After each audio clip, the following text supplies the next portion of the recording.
आर्थिक प्रलय आने वाला है, बिल्कुल उसी तरह का प्रलय जो हमारे हिंदू धर्म में जिक्र किया गया है।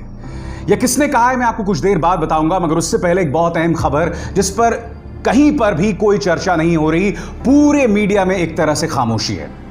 सरकार पर हम सवाल नहीं उठा रहे हैं, हम डिबेट किस बात पर करते हैं?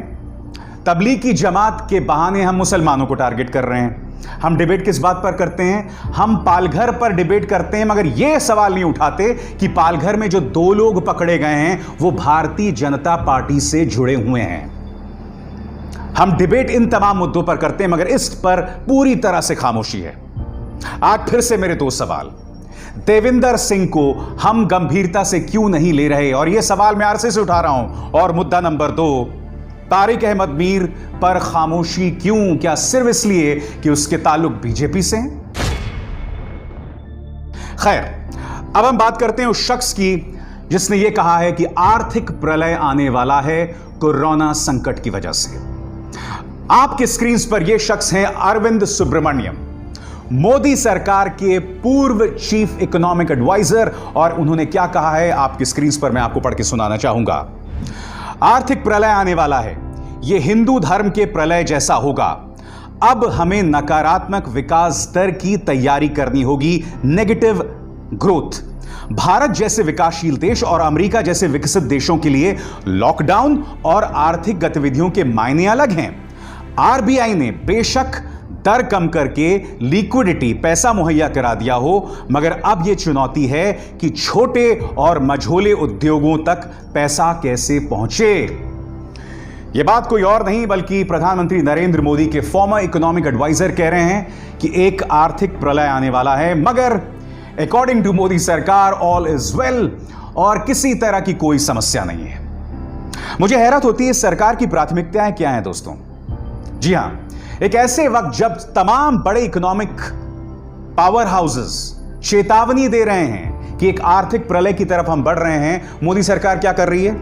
जी हां, महाराष्ट्र में बीजेपी की सरकार नहीं बन पाई, इसकी नॉर्थ ब्लॉक के गृह मंत्रालय में बैठे एक शख्स को इतनी ज्यादा चोट पहुंची कि उसने महाराष्ट्र के मुख्यमंत्री उद्धव ठाकरे का जीना मुश्किल कर दिया। मुद्दा क्या मैं आपको बताता हूं। आपकी स्क्रीन पर यह है गवर्नर भगत सिंह कोश्यारी, बीजेपी के नेता रहे हैं, अब गवर्नर हैं। आप जानते हैं कि जो चीफ मिनिस्टर होता है वो विधानसभा में एमएलसी के जरिए भी प्रवेश कर सकता है और इसमें गवर्नर्स कोटा होता है। जब उद्धव ठाकरे भगत सिंह कोश्यारी के पास गए कि साहब मेरे 6 महीने खत्म होने वाले हैं, आप मुझे गवर्नर्स कोटा के जरिए विधानसभा भेज दें, तो जो चीज गवर्नर कर सकते हैं उन्होंने मना कर दिया। उन्होंने क्या कहा कि मोदी जी से बात कीजिए। नतीजा यह हुआ कि इस खबर के मुताबिक उद्धव ठाकरे को प्रधानमंत्री नरेंद्र मोदी को फोन करना पड़ा।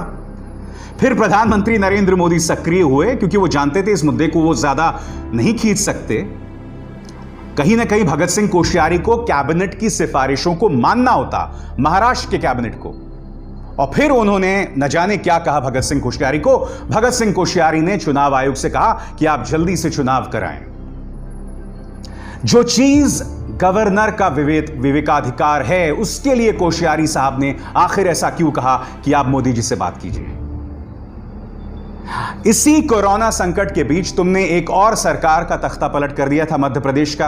आज की तारीख में मध्य प्रदेश देश के टॉप 3 राज्यों में हैं अगर कोरोना संकट से मृतकों की संख्या की बात करें तो। एक अरसे तक यहां का हेल्थ मिनिस्टर नहीं था, 1 मैन शो वहां पर चल रहा है मामा शिवराज सिंह चौहान का। और अब इस दौर में तुम चाहते हो कि महाराष्ट्र सरकार गिर जाए। पहले तुमने पालघर लिंचिंग्स के जरिए बदनाम करने की कोशिश की, उससे तुम्हारा काम नहीं बना। अब तुम गवर्नर के जरिए परेशान कर रहे हो। तुम्हारी प्राथमिकताएं क्या हैं यह मैं नहीं समझ पा रहा हूं। जी हां, एक के बाद एक बड़े बड़े इकोनॉमिक पावर हाउसेस इस सरकार को चेतावनी दे रहे हैं। आपके स्क्रीन पर इंफोसिस के संस्थापक